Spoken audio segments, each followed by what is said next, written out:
And welcome back, exclusive ladies. Today we're focusing on building momentum. All right, so we've made a start and we've started thinking about what we want our life to be.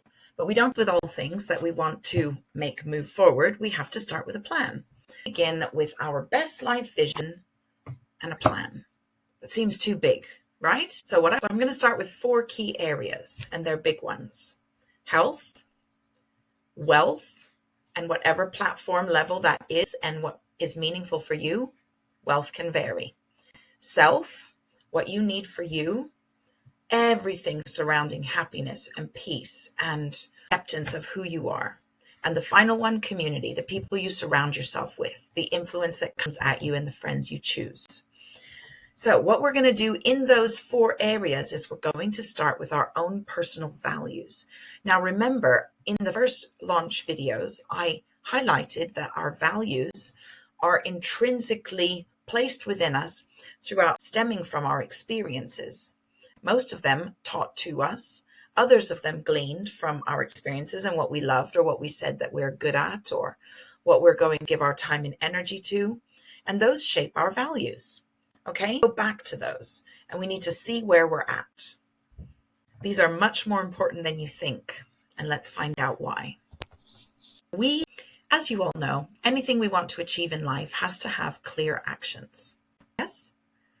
And we need to be motivated to make those actions happen. We're starting off on a big journey and the top of that mountain looks pretty far away because we're trying to reach our best life. But by step by step, with really clear actions, we can get there. Now, we need to be motivated to make something happen. If we decide we're going to do something, in order to sustain the journey and get us through the tough times and keep us coming back, there needs to be an intrinsic motivation. So we need to reach deep down, connecting to our values, and think, what is it that actually gets me up in the morning? What motivates me to my core? And sometimes it's what we're already doing in our job, other times not. And sometimes it can be completely out of what you already think you know about yourself. Maybe you think that working in this particular career really motivates you. But pause for a moment, look yourself in the eye and ask yourself, does it motivate you because you've always done it? Or because you thought that's what you had to do? Or does it motivate you because that's the sort of hamster wheel that you're on? Go back to, how do I really want to live my life? And if we identify that, we will identify really deeply what motivates us. And often it comes from early childhood experiences, things that have driven us to make certain choices in our life. And we're going to do this value audit now, in order to help us really crystallize that in our mind. Because if we value it, it will motivate us. And if we have motivation really deeply, it's something called intrinsic motivation. So there's 2 types. There's external motivation, maybe what other people might think of you, maybe the money you'll get from something, perhaps the ratification or the credit that you might get from doing something. Those are all external factors. Intrinsic motivation is actually what makes our chemicals in our brain fire up in a really powerful way. It's something that comes from within us that we really feel is important for us and that for others. So what I've done is I've come up with a little value chart, which will be included in your little homework section below as per last session. And there's just a whole list of different values. I'd like to suggest that you start by circling 20 things here that resonate with you. And if there's others, write them down or put them in the little homework sheet. Then take those 20 and narrow them down to 10. And again, you might think of others as doing that. All that you've come up with in the end, narrow them down to 5. No more than 5. Okay, what are your really high level motivators? And when you've got those really clear down, say them again to yourself and sort of give yourself a little understanding inside in your own mind, subconscious and conscious mind, as to why those are important to you. And I'm just going to pause here and think about procrastination. Many people have said, I struggle to actually get myself forward into the next level because maybe I procrastinate. I'm just a procrastinator type person. Actually, neuroscience teaches us that there's no such thing as procrastination. Actually, it's just a lack of motivation, and hugely a lack of intrinsic motivation. If we want to do something, we'll do it. If it's not motivating us, then actually we move into an I don't care.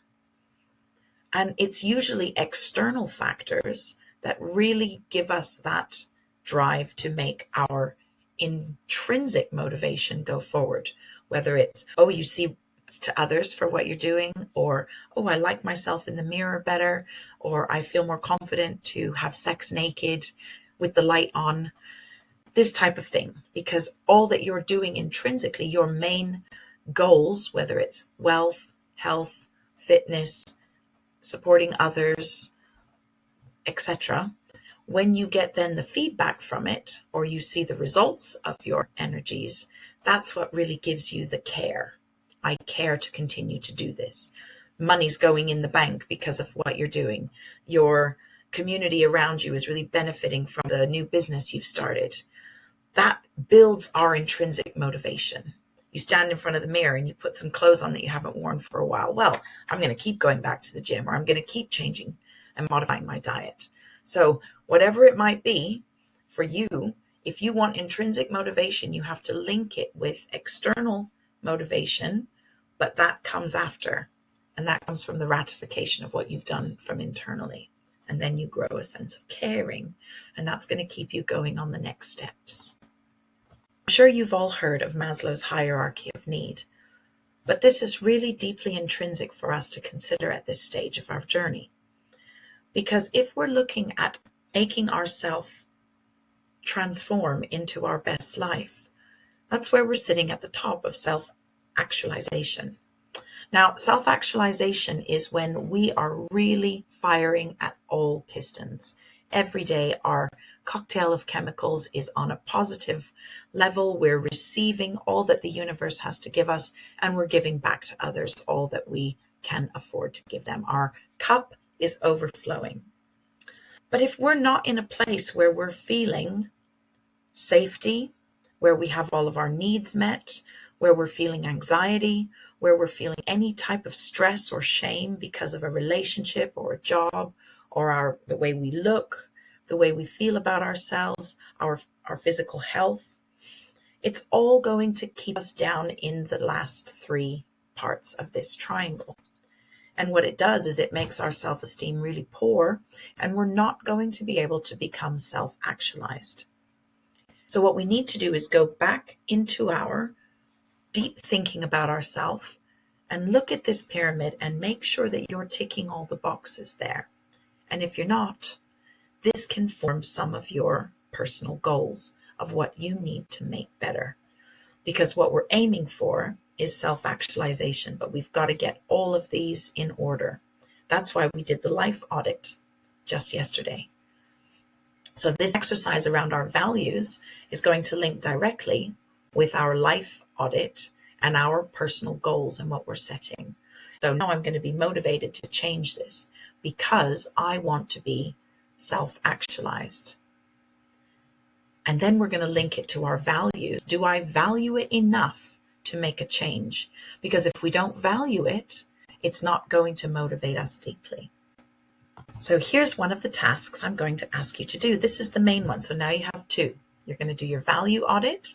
And now we're going to do our Maslow's hierarchy of needs self-evaluation. Here's all the 5 areas, starting with physiological needs, safety needs, social needs, esteem needs, and actualization. So ways that you're currently meeting those needs, you might put down there. A loving relationship, a fairly good job, time with my girlfriends, whatever new practices that you want to put in place for yourself in order to meet those needs better.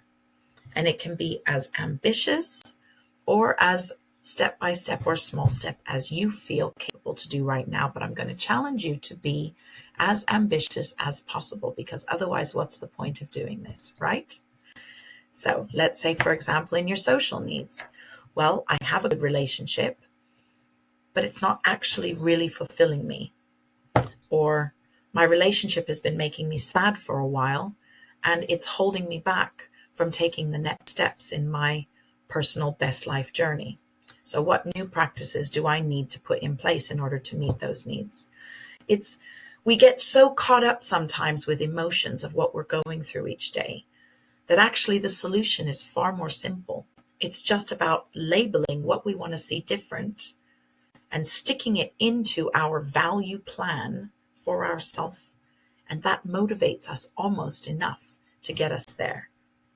Then I can guarantee you that by saying these again and again for the rest of the day, it's going to start chipping away at our subconscious to create our conscious mind in an awake state to take notice of what our current body is currently doing, what our current reality is sitting in, and start to awaken the possibilities of a new reality.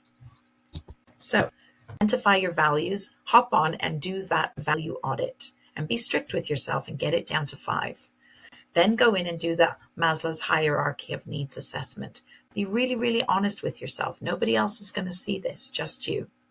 You can hold on to it and keep it for your development journey. Okay?